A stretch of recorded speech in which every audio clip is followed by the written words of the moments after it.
Saudara, seorang anak berusia 10 tahun diduga ditabrak rombongan pengendara moge di Jalan Nasional Lintas Tengah, Trans Sulawesi Poros Rantepao Palopo, Kabupaten Toraja Utara. Korban tertabrak saat berada di pinggir jalan. Setelah sempat terpental usai ditabrak motor Harley, warga di sekitar lokasi kecelakaan berupaya segera menolong korban dan membawa pelajar SD ke rumah sakit. Korban sempat menjalani perawatan intensif, namun nyawanya tak tertolong karena luka yang dialami. Sebelumnya, saudara, tabrakan terjadi saat salah satu pengendara dalam rombongan moge yang berjalan beriringan tiba-tiba oleng. Kejadian ini membuat pengemudi jatuh dan motornya meluncur tanpa kendali hingga menabrak korban.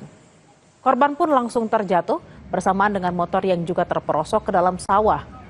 Kasus tabrakan moge tersebut kini ditangani Satlantas Polres Toraja Utara yang tengah memeriksa pengendara moge serta barang bukti untuk proses penyelidikan lebih lanjut. Kami dari keluarga berharap bahwa kasus yang menimpa kami sangat mengharapkan supaya proses hukum tetap berjalan dan keadilan yang kami harapkan. Dan kasus ini tetap berlanjut sampai tuntas dan proses hukum tetap berjalan. Beralih ke informasi lain, saudara, tim Kementerian Kesehatan akan melakukan audit terhadap RSUD Daud Arif soal dokter magang yang meninggal diduga akibat beban kerja berlebihan. Pihak rumah sakit membenarkan akan menerima pihak Kemenkes.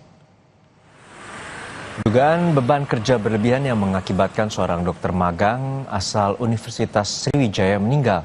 Pihak Kemenkes akan memeriksa RSUD Daud Arif.